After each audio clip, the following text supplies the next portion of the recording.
Olá! Continuando com o nosso trabalho de evangelização de espíritos, quando nós contamos com a sua participação direta, você que é mamãe, papai, vovó, vovô, quando vocês utilizam as nossas aulas e levam a evangelização para dentro do lar. Surgindo qualquer tipo de dúvida, deixe seu comentário aqui para nós, uma pessoa da nossa equipe vai responder para você. Para que possamos continuar as nossas aulas seguindo com o cronograma da evangelização, vamos fazer uma prece? Pai, nós pedimos coragem, perseverança para seguirmos por este caminho, para que possamos enfrentar as tribulações diárias provenientes de cada evolução, para que possamos avançar no nosso caminho, que cada lar possa receber a presença dos amigos espirituais, fornecendo boas inspirações, conseguindo intuir para que cada um possa permanecer no caminho reto do Senhor. O amado Jesus sempre iluminando cada lar. Nós somos imensamente agradecidos por todas as oportunidades que temos. Graças a Deus, graças a Jesus. A aula de hoje tem como tema a parábola do fariseu e do publicano. Vamos evangelizar?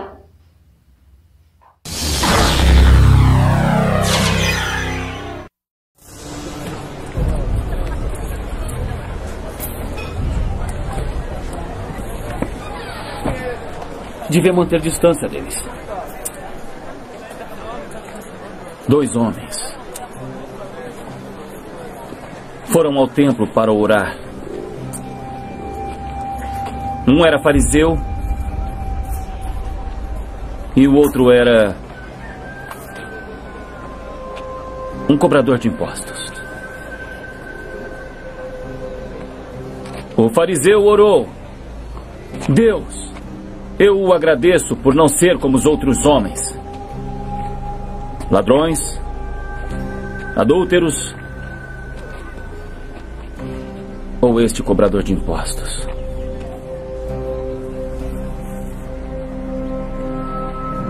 Mas o cobrador de impostos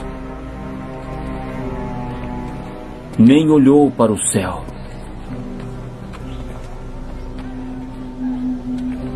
Ele disse: Deus, tenha piedade de mim. Sou pecador.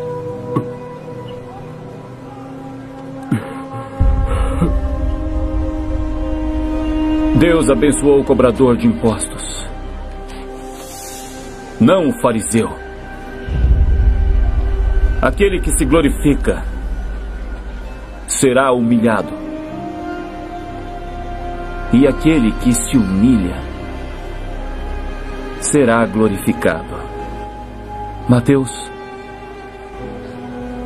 venha.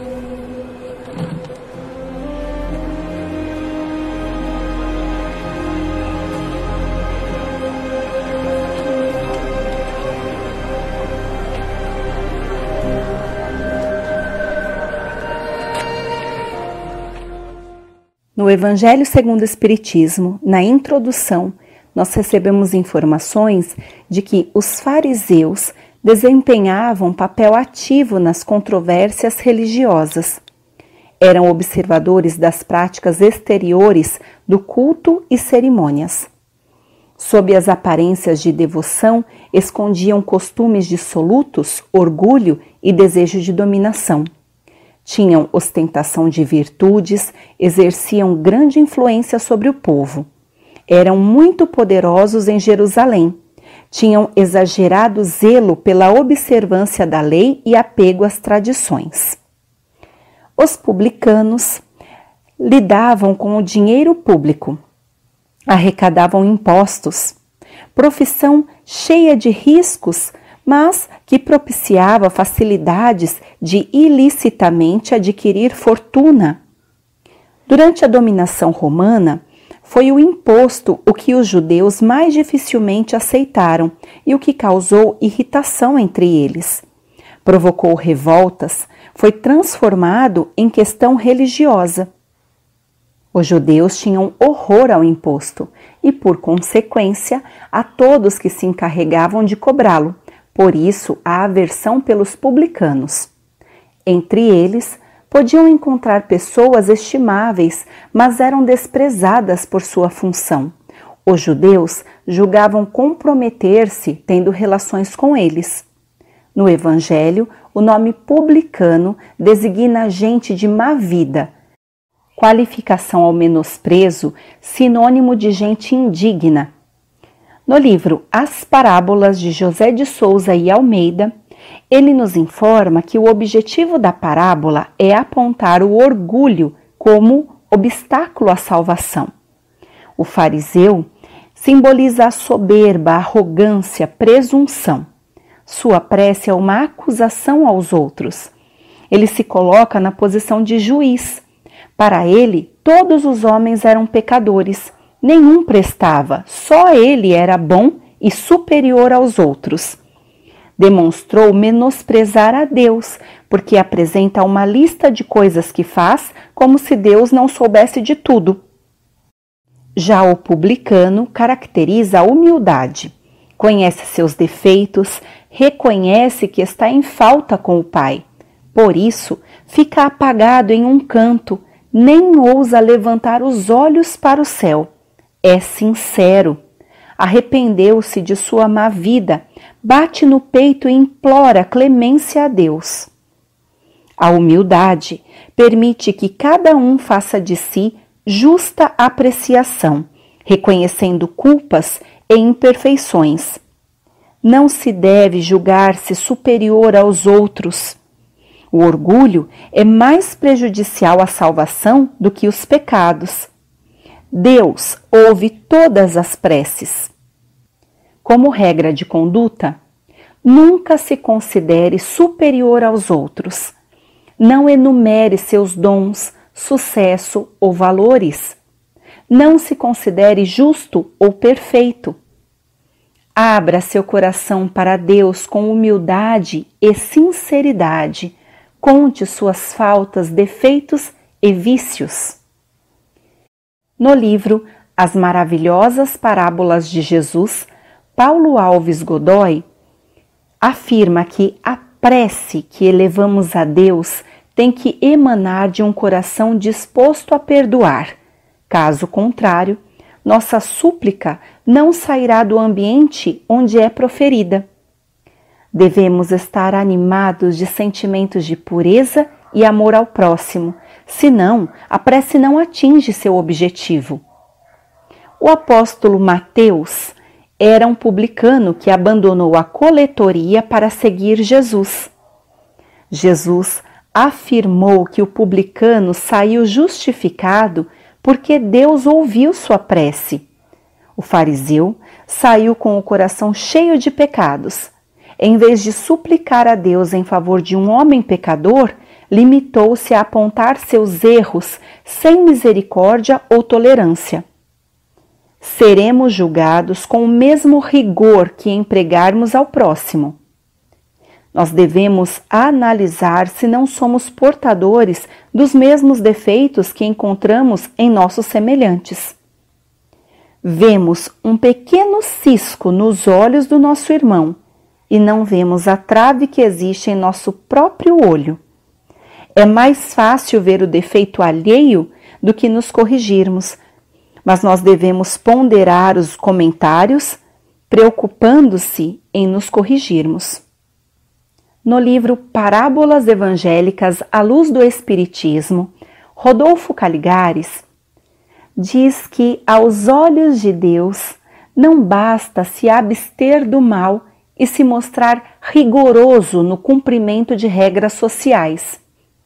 É necessário reconhecer que somos irmãos, não desprezar ninguém, porque isso é falta de caridade. A humildade sincera é o melhor agente da reforma íntima e do progresso espiritual. atrai para nós as bênçãos divinas e a ajuda dos espíritos protetores que dão sugestões adequadas e o amparo oportuno. Nós devemos ser rigorosos e intransigentes com nós mesmos, brandos e indulgentes com os outros. No Evangelho segundo o Espiritismo, capítulo 10, um trecho do Evangelho de Mateus, capítulo 5, versículos 23 e 24.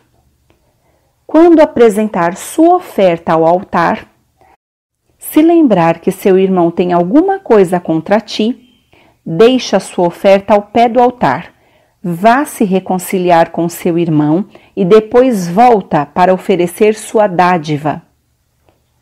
O sacrifício mais agradável a Deus é o do próprio ressentimento. Antes de se apresentar a Ele para ser perdoado, é preciso ter perdoado. Se cometeu injustiça contra seu irmão, é preciso reparar. Só então a oferta será agradável, porque virá de um coração puro de todo mau pensamento. Os judeus ofereciam sacrifício material. O cristão não oferece dádivas materiais. Ele espiritualizou o sacrifício, oferece sua alma a Deus, por isso ela deve estar purificada. No Evangelho segundo o Espiritismo, capítulo 27, as qualidades da prece são claramente definidas por Jesus. Quando orar, não se coloque em evidência, mas ore secretamente. Não se preocupe em orar muito, porque não é pelas muitas palavras que será atendido, mas pela sinceridade. Antes de orar, se tiver alguma coisa contra alguém, perdoe, porque a prece não será agradável a Deus se não parte de um coração purificado e cheio de caridade. Sobre a maneira de orar, nós percebemos que o primeiro dever da criatura humana é a prece. Todos oram, mas poucos sabem orar. A prece do cristão deve se elevar aos pés de Deus com humildade, profundidade e gratidão por todos os benefícios concedidos. É inútil pedir para abreviar suas provas, dar alegria ou riqueza. Você pode pedir paciência, resignação, fé, progresso. Nós devemos orar sem cessar. Não precisa se recolher ao aposento ou se ajoelhar. A prece diária é cumprimento dos deveres. É um ato de reconhecimento, elevar o pensamento a Deus quando a alegria chega a você ou quando um acidente é evitado.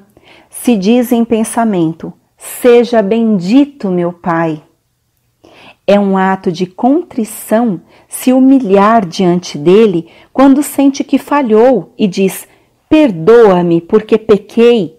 Por orgulho, egoísmo ou falta de caridade, me dê a força para não falhar e a coragem de reparar o meu erro. A prece pode ser de todos os instantes, sem ocasionar interrupção aos nossos trabalhos. Ao contrário, a prece santifica o trabalho. Um só desses pensamentos, partindo do coração, é mais ouvido por Deus que as longas preces ditadas pelo hábito. No livro O Evangelho Pede Licença, Paulo Alves Godoy nos traz um trecho do Evangelho de Mateus, capítulo 6, versículo 7. E, orando, não use de vãs repetições como os gentios que pensam que por muito falarem serão ouvidos. Os apóstolos solicitaram que Jesus os ensinasse a orar. O Mestre deu as normas de uma prece que é um monumento de concisão e beleza: o Pai Nosso. Pai nosso que estás nos céus, santificado seja o teu nome. Venha o teu reino, seja feita a tua vontade, assim na terra como no céu. O pão nosso de cada dia nos dá hoje. Perdoa-nos as nossas dívidas, assim como nós perdoamos aos nossos devedores. E não nos deixes cair em tentação, mas livra-nos do mal. Nesta prece, com poucas palavras, tudo é pedido. Não é necessário que seja repetida 3, 7 ou 40 vezes. Preces prolongadas tornam-se cansativas e muitas vezes delas não participam o coração e o pensamento. Prece é apelo que dirigimos aos céus, rogando sustentação, orientação e suavização do que nos aflige. Encontramos refúgio para nossas tristezas e desencontros. Encontramos forças para a caminhada rumo à perfeição. Com a prece, intercedemos junto a Deus pelos irmãos sofredores, mantemos ligação com aqueles que nos foram caros na terra. Ela é poderosa alavanca que nos ajuda a remover as imperfeições da alma. Nós devemos lutar pelo aprimoramento, amando a Deus e ao próximo. E é com isso que nós trazemos a reflexão de hoje. Qual é a sua postura ao orar? Você é semelhante ao fariseu ou ao publicano? Ore com consciência de quem você é, dos objetivos da sua prece e reais necessidades. Ore em todos os momentos do dia. Basta referir todos os pensamentos a Deus, pedindo proteção ou bênção. E aí, gostou da aula de hoje? Eu espero que sim. Para que possamos finalizar a aula, eu te convido a me acompanhar nesta prece. E que neste momento, em todos os lares, nós possamos estar unidos, no mesmo pensamento, com o coração voltado ao amado Senhor, para que Ele possa permitir que nós sigamos em frente, mas em paz. Meus irmãos, tudo é colocado nas nossas mãos, segundo as nossas necessidades evolutivas, mas também segundo o merecimento de cada um. Ele, que é Pai amantíssimo, não vai nos desamparar em nenhum momento. Então, nós rogamos, Senhor meu Pai, que esta fé, que é tão pequenina, possa nos inundar com paz, com a certeza de que dias melhores virão. Nós possamos observar todas as coisas que acontecem e darmos provas sinceras de tudo que a espiritualidade tem feito por cada um de nós, tendo a consciência do quanto é necessário nos privarmos de tantas coisas para enaltecermos os pequenos detalhes das coisas simples, para nos tornarmos mais nobres, mais humildes, para conseguir enxergar o outro, a necessidade alheia, e do quanto nós somos importantes uns aos outros. Eu agradeço, Pai, por cada dia, por cada oportunidade que nós temos de servir, que não nos falte esta chance de observarmos os trabalhos que são importantes para cada um. Agradecidos aos amigos espirituais que estão sempre nos conduzindo na fé. Graças a Deus, graças a Jesus. E eu te espero no nosso próximo encontro. Tchau!